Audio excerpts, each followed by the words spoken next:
I want my baby to be at Jackson because that is where my baby need to be. They are not things that can simply be transferred or recreated by combined schools. Those are public comments from the Pascagoula-Gautier Board of Trustees special meeting regarding consolidating elementary schools. What's currently on the table is whether the board will agree with the district to move students from Jackson Elementary School to Cherokee Elementary School.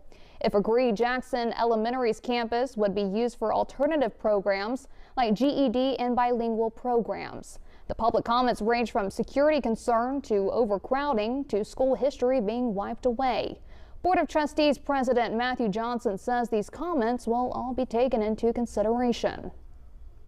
The comments that we got tonight just demonstrated a lot of passion from parents around community schools. You know, Pascagoula being one of the few cities left that truly has a neighborhood school setting, and so they are truly passionate about their neighborhood schools, and the parents showed their love tonight.